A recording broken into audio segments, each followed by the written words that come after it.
Olá, seja muito bem-vindo ao nosso curso SPSEX Preparação. Você está no canal Física MLT e nós já vamos para a nossa aula de número 76. Vamos começar?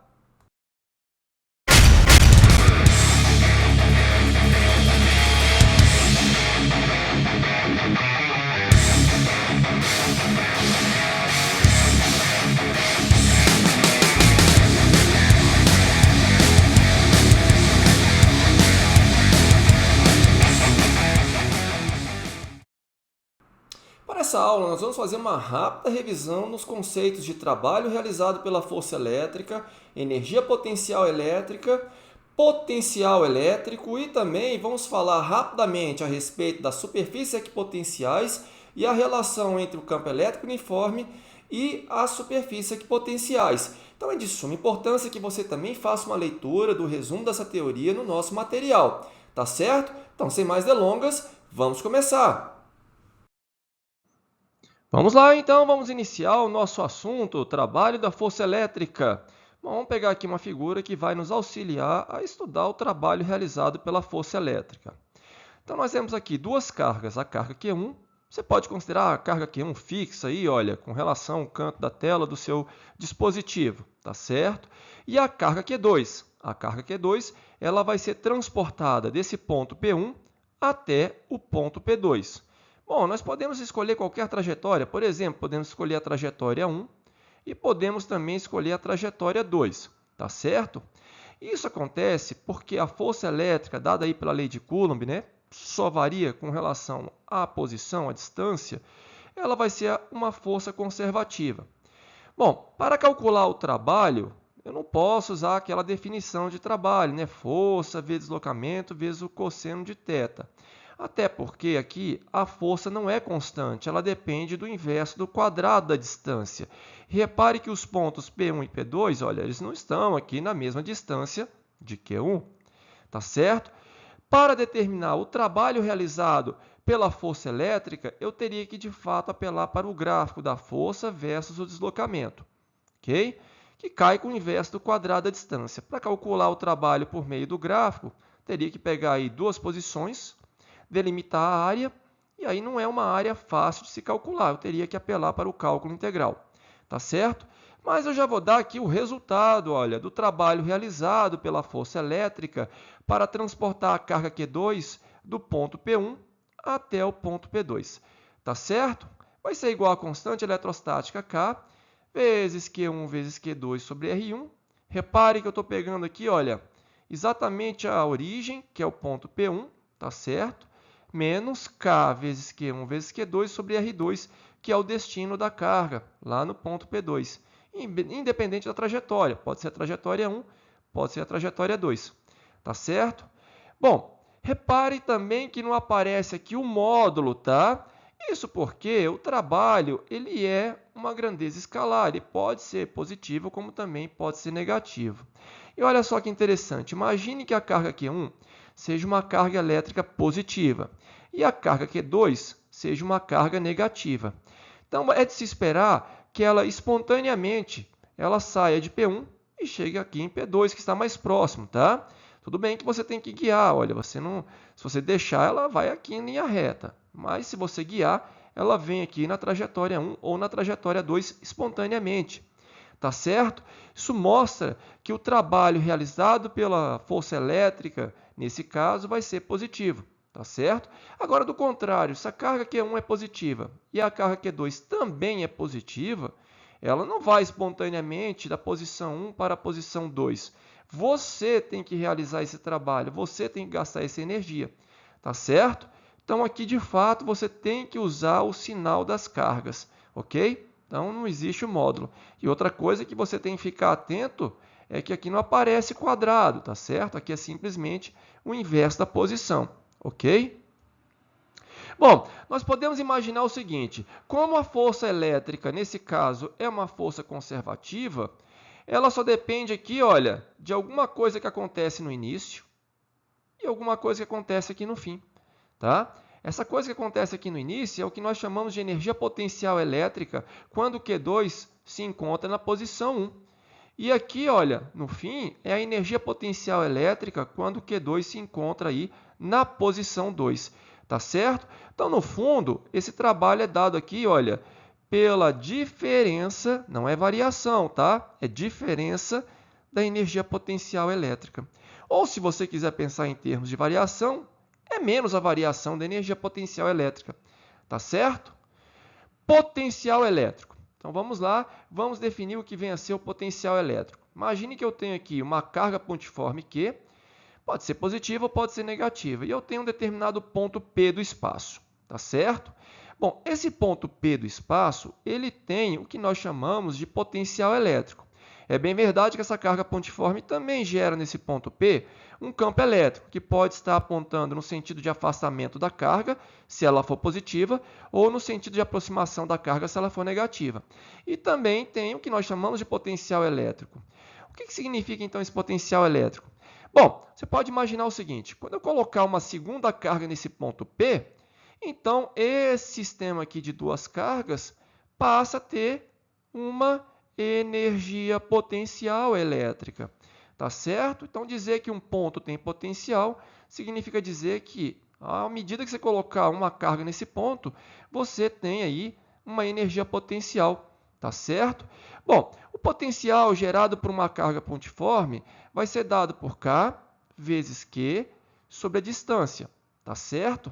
Isso porque nós definimos o potencial elétrico exatamente como sendo a razão entre a energia potencial elétrica que o sistema adquire quando você coloca uma carga Q nesse ponto, já que ele possui potencial, dividido pela própria carga, tá certo? Então, quando eu coloco uma segunda carga aqui, olha, a expressão da energia potencial é essa daqui que você acabou de observar, tá certo? E aí eu vou dividir pelo próprio Q2, por exemplo, que eu coloquei no ponto, aí eu vou ter a expressão do potencial gerado por uma carga pontiforme, ok? Uma coisa que você tem que observar é o seguinte, olha, esse ponto P, então, ele vai me fornecer uma energia potencial quando ele tem potencial elétrico, tá certo? E cargas elétricas pontiformes positivas geram potenciais positivos. Agora, carga pontiforme negativa gera potenciais negativos, tá certo? Então, vale essa observação aí na hora de determinar o potencial gerado por uma carga pontiforme. Bom, voltando no caso do trabalho e o potencial elétrico que nós estudamos lá na primeira parte. Podemos também encontrar o trabalho realizado aí pela força elétrica tomando a carga elétrica transportada, que aquele nosso exemplo era o Q2, que multiplica o potencial do ponto 1 menos o potencial do ponto 2, porque se você efetuar aqui a distributiva, não é isso? Você vai obter exatamente a energia potencial elétrica na posição P1, quando o Q2 estava na posição P1, menos a energia potencial elétrica quando o Q2 estava na posição P2, tá certo? Por isso que muitas vezes a gente calcula o trabalho utilizando a carga vezes a diferença de potencial, tá certo? Então, o que nós temos aí, olha, é a diferença de potencial entre os pontos P1 e P2. Potencial esse que foi gerado exatamente pela carga Q1, que estava fixa, não é verdade? Bom, podemos falar em superfícies equipotenciais. Também vamos pegar aqui uma figura que vai nos auxiliar a falar sobre a superfície equipotencial. Imagine aqui que eu tenho uma carga elétrica pontiforme positiva, tá? Poderia ser negativa também. Repare que o vetor campo elétrico sempre aponta fugindo dela. Não é verdade? Aqui eu tenho, na verdade, as linhas de força, ok? Bom, e também eu terei potenciais elétricos gerados por essa carga positiva. E aí você vai lembrar que carga positiva gera potenciais positivos. Repare o seguinte, se eu pegar esse ponto aqui, olha, que está a uma certa distância da carga positiva, ele vai ter um certo potencial elétrico. Se eu pegar esse outro ponto aqui em cima, que está à mesma distância, ele vai ter o mesmo potencial elétrico desse primeiro. Portanto, são pontos equipotenciais.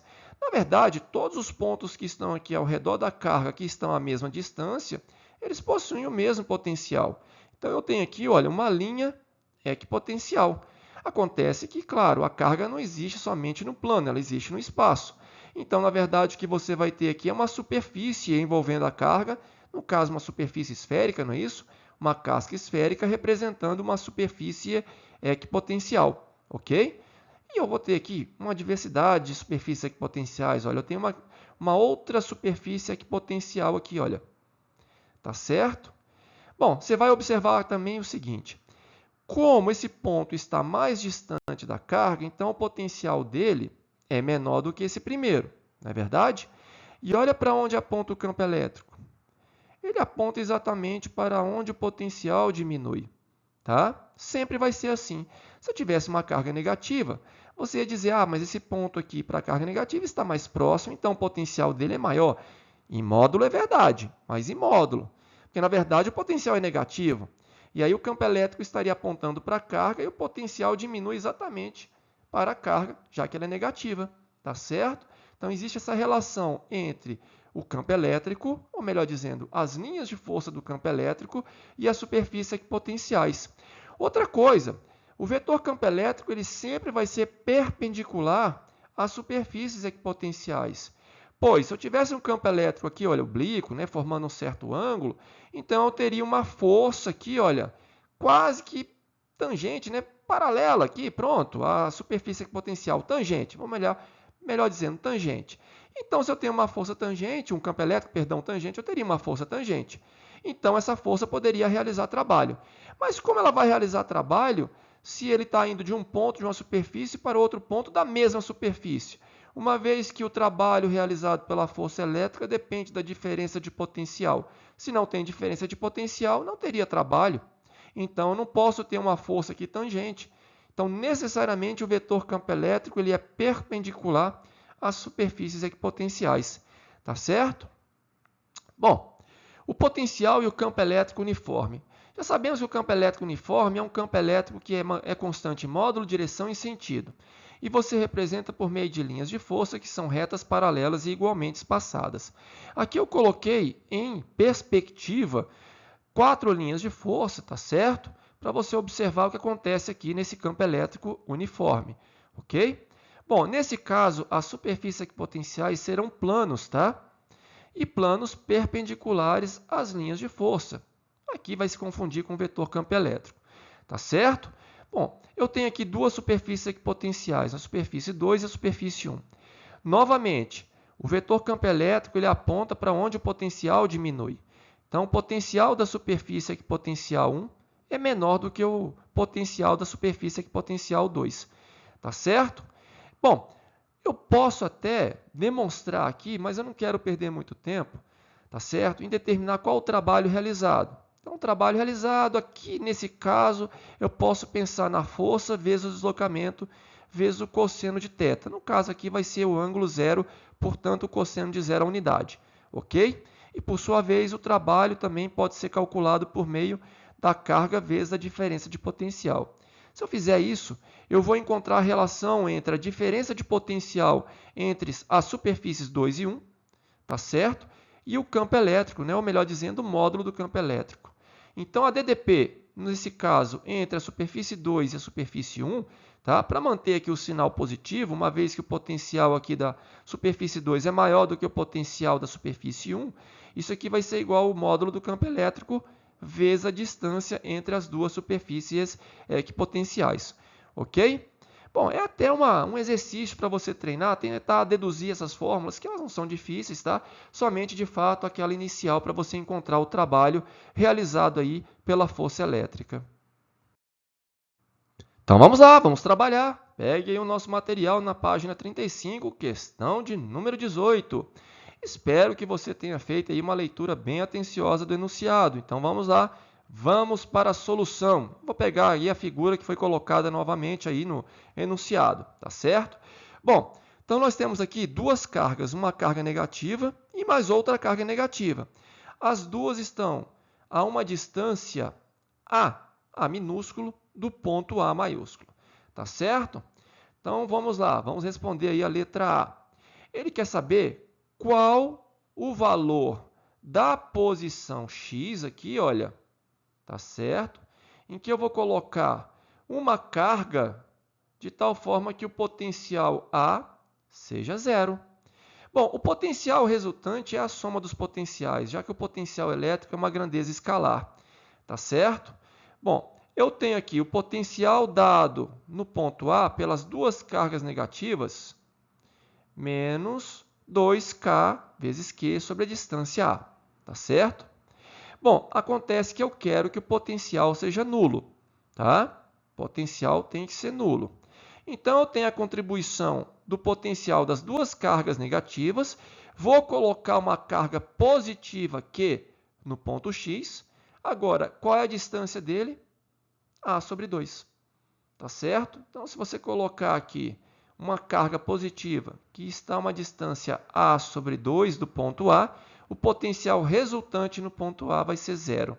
Tá certo? Bom, agora, esse é o único ponto? Não. Na verdade, estão lembrados da superfície equipotencial? Na verdade, qualquer ponto aqui, olha, que esteja uma distância A sobre 2, vai servir. Pode ser um ponto aqui, A sobre 2. Pode ser um outro ponto aqui em cima, A sobre 2. Na verdade, aqui você tem uma circunferência de raio A sobre 2.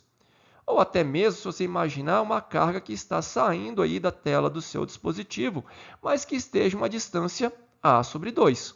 Tá certo? E aí o potencial resultante no ponto A vai continuar a zero. Ok? Tranquila essa questão, né? Então vamos lá, vamos para a nossa próxima questão, ainda na página 35, a questão de número 19. Espero que você tenha feito aí uma leitura bem atenciosa do enunciado. Então vamos lá, vamos para a solução dessa questão. Bom, a questão fala que uma carga, uma dada carga, ele não deu o valor da carga, nem disse qual é o sinal da carga, mas afirma que essa carga, em dois pontos distintos, ela gera um campo elétrico dado aí pelos valores colocados no enunciado. Bom, para encontrar o módulo do campo elétrico gerado por uma carga pontiforme, eu tenho que pegar K, a constante, módulo da carga, constante K do meio, não é isso? O módulo da carga e o quadrado da distância. E para encontrar o potencial elétrico, eu não preciso aqui do módulo da carga. Na verdade, eu tenho que levar em consideração o sinal da carga e o inverso da distância. Claro, a constante K, ok? Essa é a diferença aqui, olha, entre essas duas relações. Aqui você encontra o módulo do vetor campo elétrico, módulo da carga. Já aqui você vai encontrar o potencial elétrico. E não é módulo do potencial, na verdade é o valor dele. Pode ser negativo ou pode ser positivo, sem problema nenhum. O fato é que você tem aqui uma relação entre esses dois valores. Olha, como eu só quero a diferença de potencial, então eu vou pegar o módulo do potencial gerado nos dois pontos, tá? Por meio do campo elétrico. Repare que as expressões são bem semelhantes. Se eu pegar o módulo do campo elétrico e multiplicar pela distância, olha aqui, eu encontro, pelo menos em termos numéricos, tá?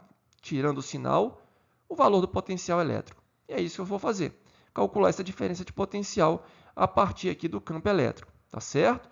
Então vamos lá, eu vou pegar aqui a DDP como sendo o módulo do potencial gerado no ponto A, menos o módulo do potencial gerado no ponto B, tá certo? Se eu pegar o módulo do potencial, é porque eu estou pegando o módulo da carga, tá certo? A distância radial não faz sentido eu colocar uma distância negativa, tá? E a constante K também é positiva, ok? Então, olha, só utilizar os valores que foram dados no enunciado, eu encontrei a diferença de potencial valendo aí 6 vezes 10 a quarta volts, que é a unidade de potencial no Sistema Internacional de Unidades. Tá certo? Que me dá aí como alternativa correta a letra C, ok? Bom, vamos lá, vamos para a nossa última questão, página 36, questão de número 20. Espero que você tenha feito aí uma leitura bem atenciosa do enunciado. Então, vamos lá, vamos para a solução. Vamos pegar novamente a figura que foi colocada no enunciado, tá certo? Bom, vamos determinar aqui o trabalho realizado pela força elétrica ou pelo campo elétrico para transportar uma carga do ponto A para o ponto B. Tá? Eu já sei que vai ser igual a carga vezes a diferença de potencial. Tá? Bom, aqui olha, eu tenho um campo elétrico uniforme. E a diferença de potencial entre os pontos A e B seria a diferença de potencial entre as duas superfícies equipotenciais que contêm os respectivos pontos. Eu teria aqui um plano contendo a superfície, contendo o ponto A, e uma outra superfície contendo ponto B. Então, é simplesmente o campo elétrico, o valor, né, o módulo do campo elétrico, vezes a distância entre as duas superfícies equipotenciais, no caso x. Essa distância y ele colocou aqui só para confundir você, tá certo? Esse é o trabalho realizado aí pela força elétrica, ok? Acontece que o campo elétrico uniforme ele acaba sendo conservativo. E nesse caso, como ele solicitou aí a variação da energia potencial, esse é o trabalho realizado. O trabalho realizado pelo campo elétrico é menos a variação da energia potencial, tá certo? Bom, então a variação da energia potencial acaba sendo menos que vezes E vezes x, tá certo? Se você for procurar alternativa, você não vai achar essa alternativa, tá? Então, teria sido melhor se ele tivesse de fato solicitado aí a diferença de potencial, tá certo? Para você encontrar a letra B, ok? Então tá aí, olha. Infelizmente essa questão poderia até ter sido aí alvo de algum recurso, porque como ele solicitou a variação da energia potencial, ela vai ser exatamente o oposto do trabalho, tá? E o trabalho aí é a carga vezes a DDP, ok? Bom, terminamos por aqui. Para a próxima aula, vamos continuar resolvendo exercício referente a esse assunto, tá certo? Gostou da aula? Gostou do curso? Dá o seu joinha, compartilhe o vídeo com os colegas, vai! Não é inscrito no canal? Se inscreva no canal, não se esqueça de ativar o sininho. Te vejo aí na próxima aula, até lá!